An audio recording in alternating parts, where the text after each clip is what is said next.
Presentation of dialogue on Idaho Public Television is made possible through the generous support of the Laura Moore Cunningham Foundation, committed to fulfilling the Moore family's legacy of building the great state of Idaho. Americans have made great strides in reducing the amount of child abuse and neglect in our country, but our budget cuts to undo all the good work that we've put into it and then put our children at risk. How should we rethink child abuse prevention? Find out. Dialogue is next.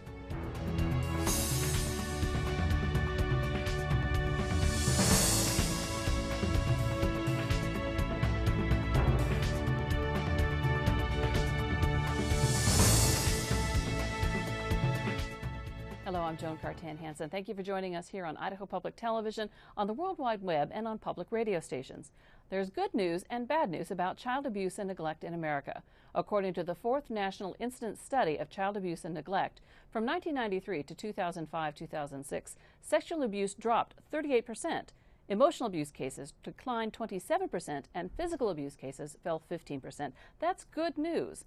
But experts note these decreases happened during good economic times. So what's going to happen now that economic times are tougher and governments are slashing the budgets for child abuse prevention programs? Will we unravel the good work, leaving more children at risk? James Hmurovich is president of Prevent Child Abuse America. He's in Idaho speaking at the Idaho Children's Trust Fund's annual conference. Thank you, sir, for taking some time out and coming to speak with us today. Oh, thank you for letting me here. I appreciate it. Are those numbers real? Are we really seeing a decline in the amount of child abuse and neglect in our country, or is it just because cases aren't being reported enough? Tell us a little bit about your thought on the numbers.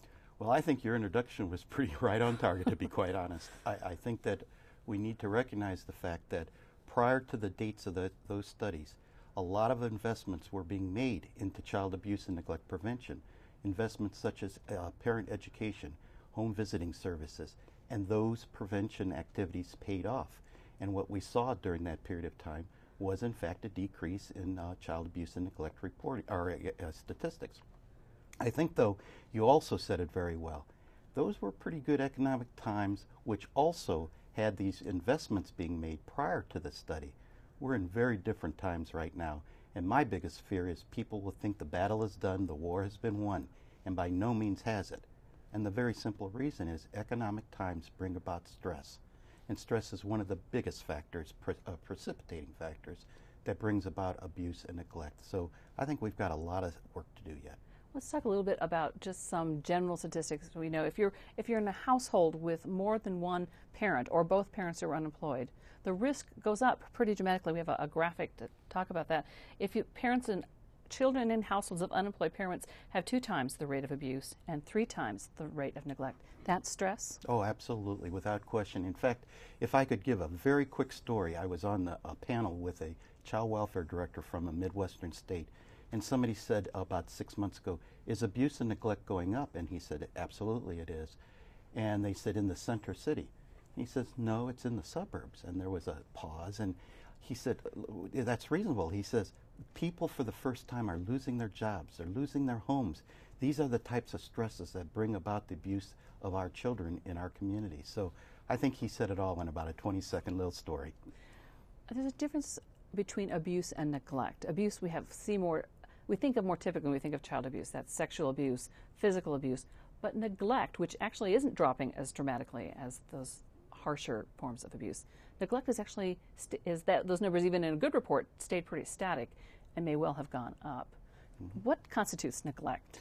Neglect is actually when a parent does not do what a common sense parent should do for a child. It means that they don't protect him necessarily from a perpetrator that wants to sexually assault the child. They're not providing the food, the home, the shelter type of common everyday necessities that a child needs. It can be emotional neglect. It could be whereas there is no conversations in the home to have the child grow, have the mind get expanded. Lots of different definitions throughout the country, which I know was one of the methodological questions in the study.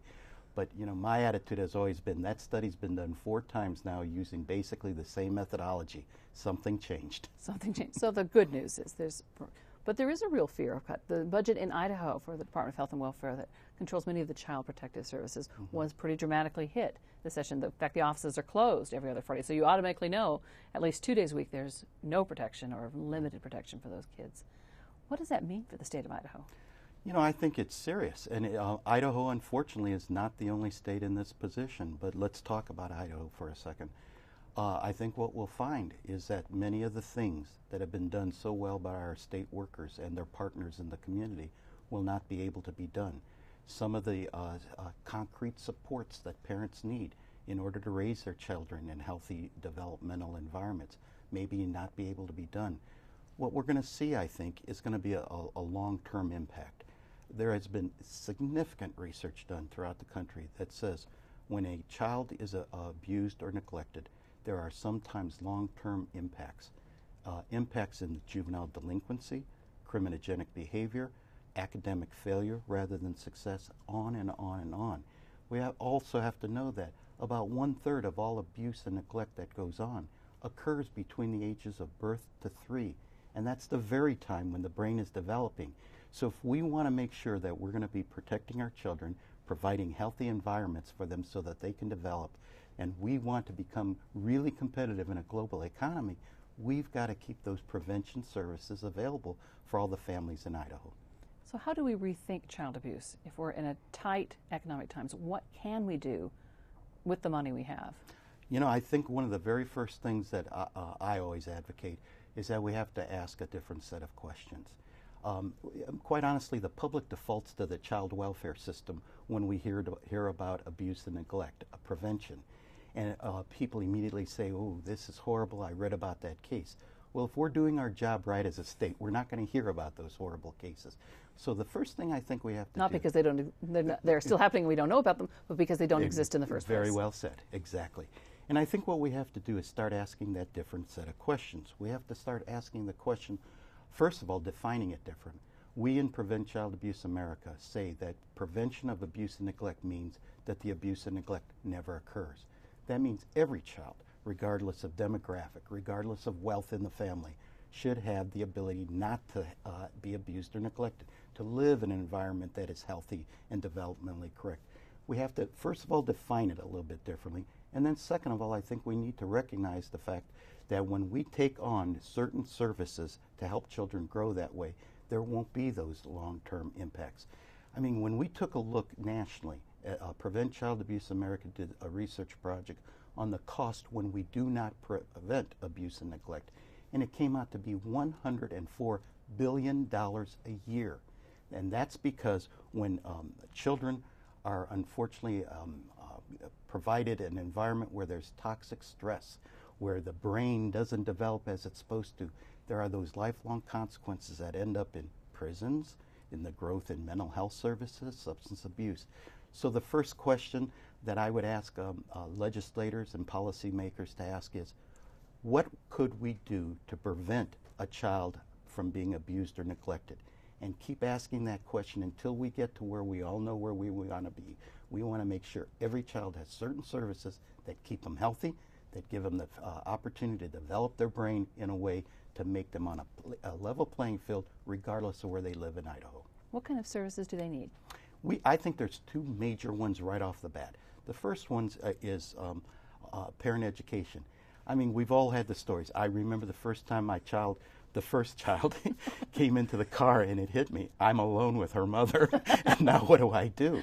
It's a scary thing. I mean, when the two presidents came on TV and said, we represent the hardest jobs that ever, and they both were parents, not just presidents, they were right. Being a parent is tough, and sometimes parent needs answers, and sometimes those answers aren't always available, and sometimes parents just don't know what to do because it's a new situation. So parent education and information is absolutely one of those services. The second most important one, as far as I'm concerned, is home visitation services. Home visitation services means that when mom is pregnant in the third trimester, that a professional assesses the situation with her permission and the parent's permission and says, you know, we can help make sure that you have the information you need to be able to raise your child in the type of environment you want. We can help you get connected in the community when you need those kind of connections. We can help teach you how not to be stressed so that you shake that baby and unfortunately hurt the baby. Home visitation services across the board, there's many programs, whether it's ours called Healthy Families America, Parents as Teachers, Nurse-Family Partnership, many very valid home visitation programs that ought to be expanded throughout the country and here in Idaho. Unfortunately, Governor Otter eliminated Idaho's version of Parents as Teachers several years ago, even before the budget crisis hit. Some, not necessarily the governor, but some objected, saying that the government has no right to interfere with how I raise my child. So what's your response to that? You know, I'm trying not to be smart alecky about this, but unfortunately, if those services aren't provided, the government does start raising the child in foster care, through abuse and neglect programs, through juvenile delinquency detentions. And I mean no disrespect in that, but we have to start looking at information and research and making public policy decisions based upon that.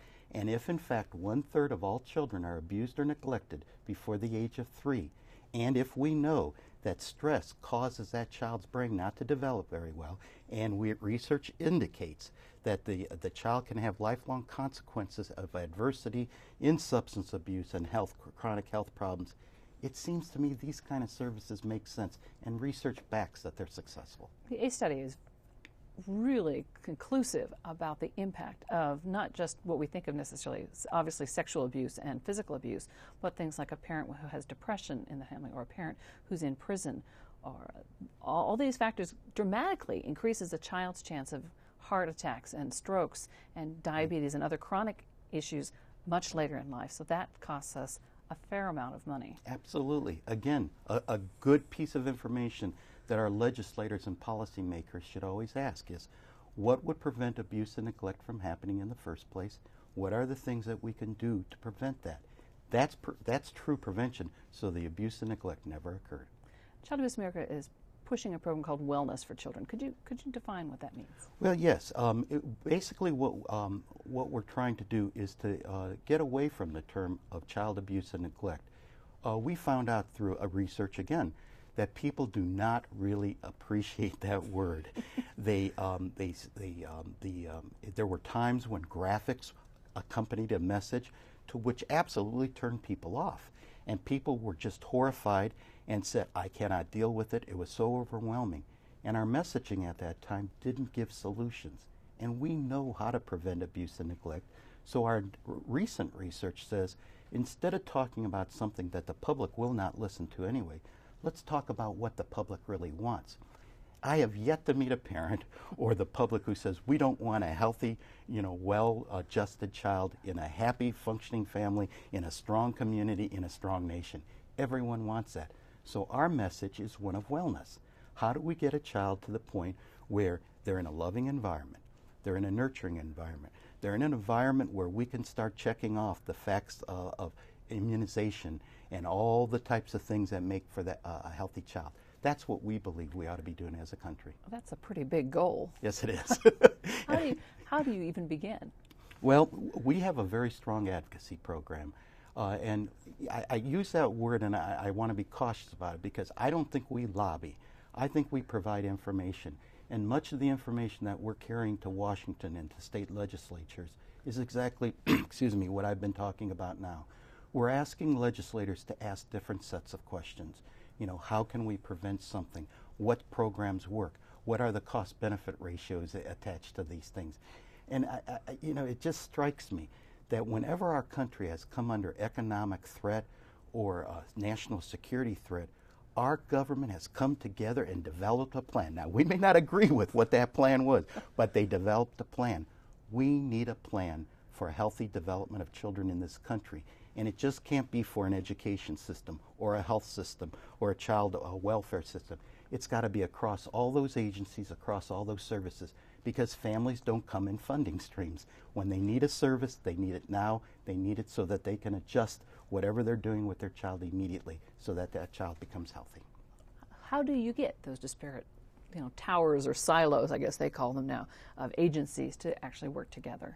Well, again, this is a personal opinion which I now have an opportunity to express. Go for it. I believe that if we picture the child in the family in the middle of a bullseye, the bullseye of a target, and you have concentric circles around that bullseye, those concentric circles represent the health system, the mental health system, the child protection system, juvenile delinquency system, disability systems.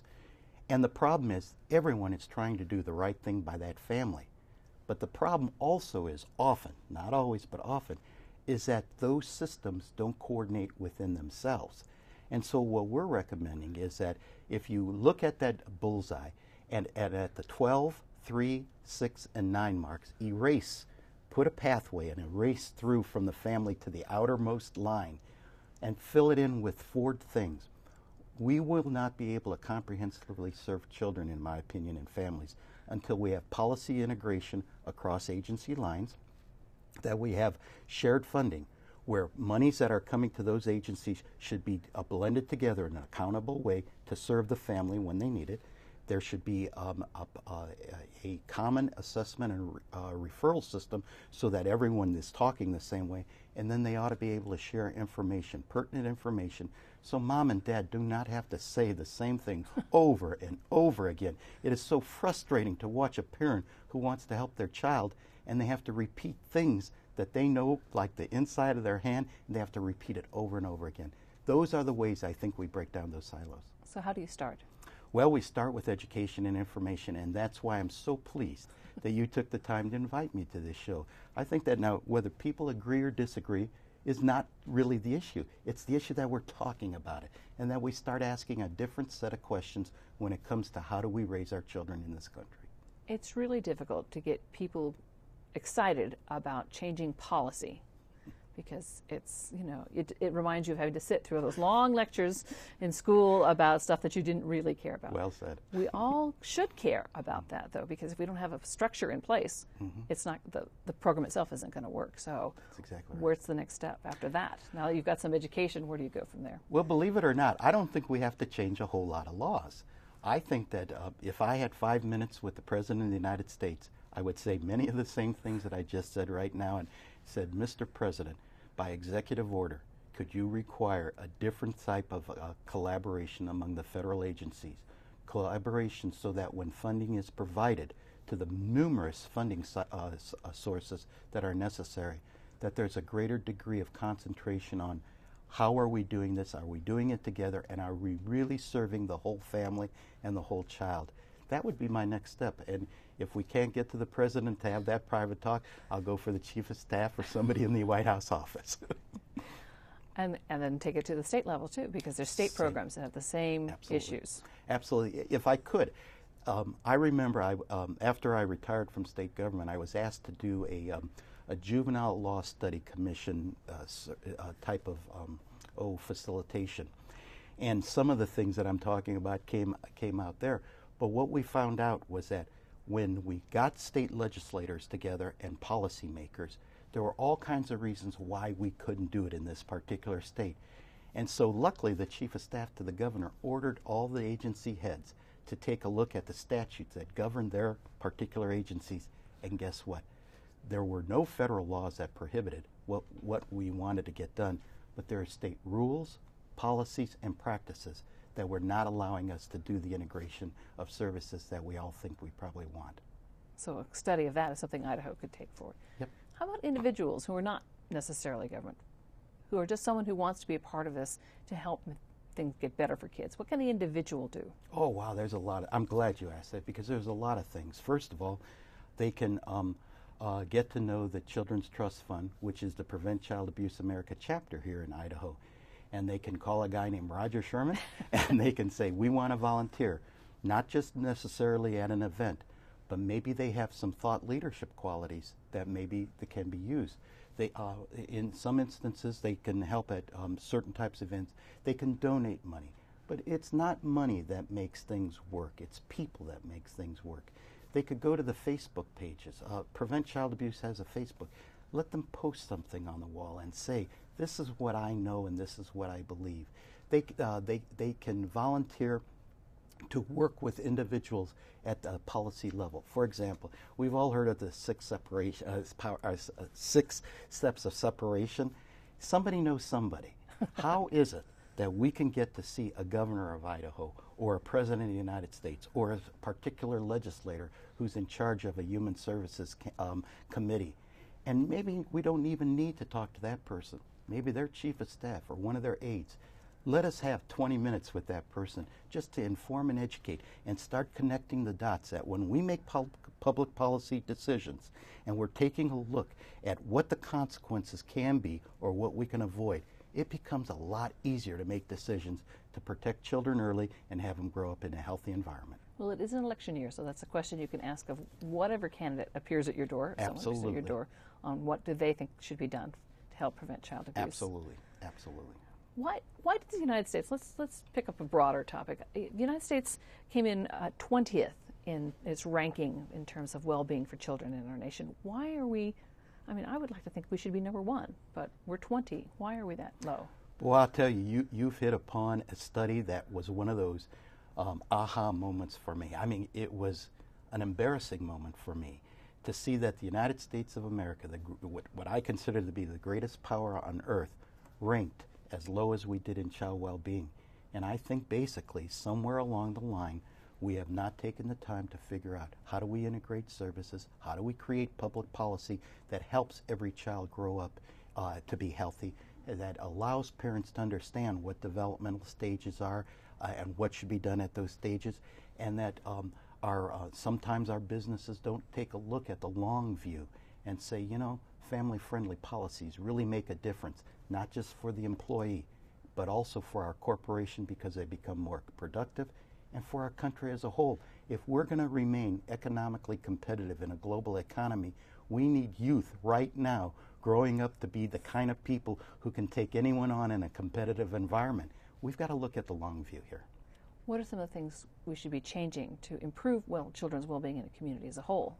Well, I think I'm going to talk a little bit off the typical radar. I think we need to start talking to people who are not associated with abuse and neglect prevention or just plain healthy child development.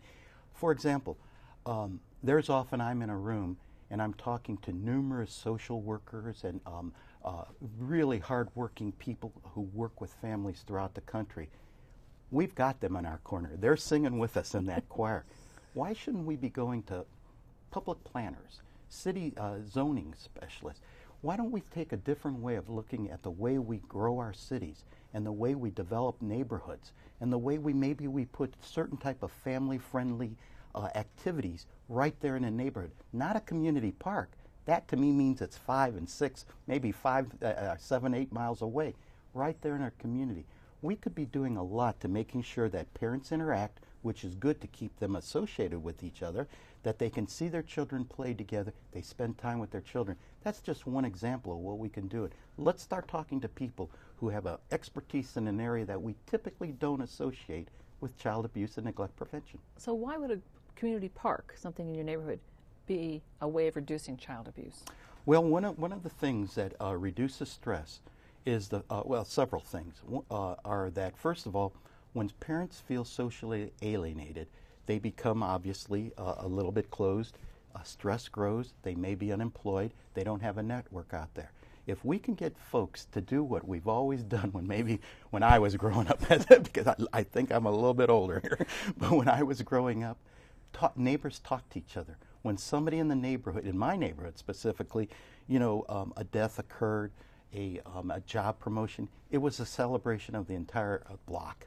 Everyone in my Polish, Slovak, Croatian community got together and celebrated that or sympathized, whatever the case may be. What we've got to do, I think, is take a different look at the way we communicate with each other. And city parks like that or neighborhood parks can do that. So we can eliminate or at least decrease social alienation. And at the same time, what we could be doing is learning from each other. I mean, parent support groups, don't have to be in an office.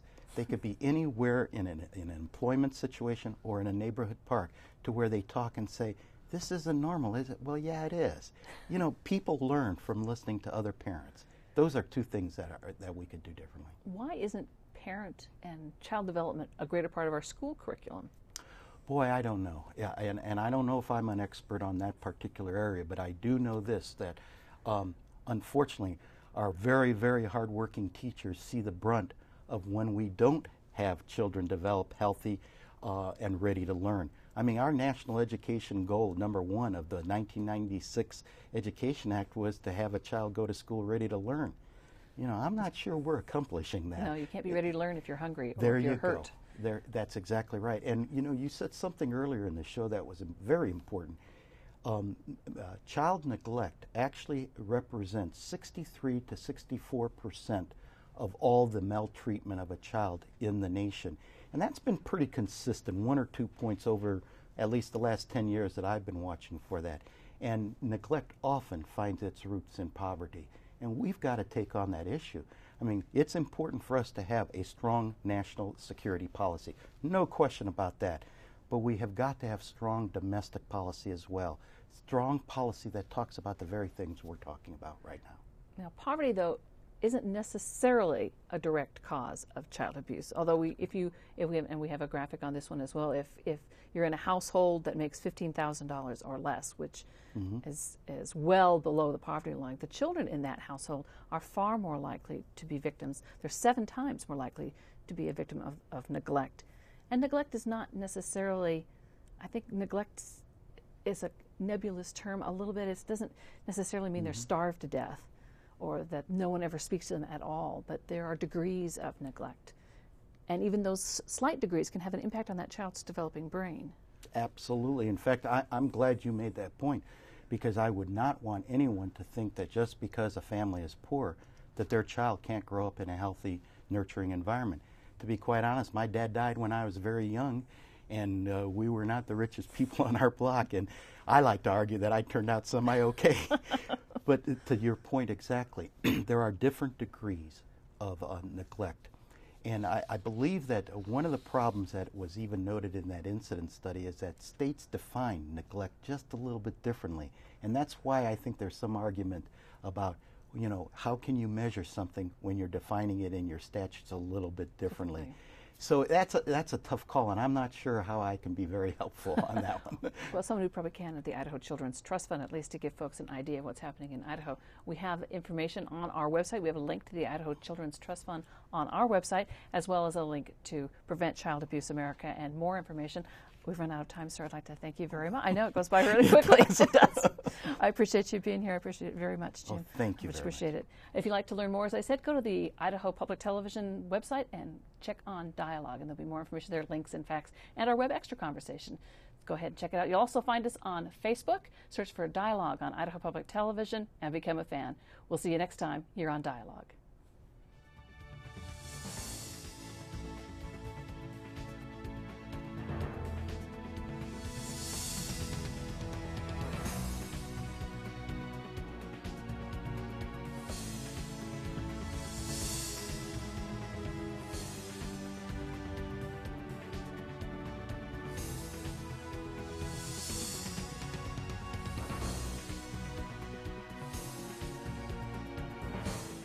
Presentation of Dialogue on Idaho Public Television is made possible through the generous support of the Laura Moore Cunningham Foundation, committed to fulfilling the Moore family's legacy of building the great state of Idaho.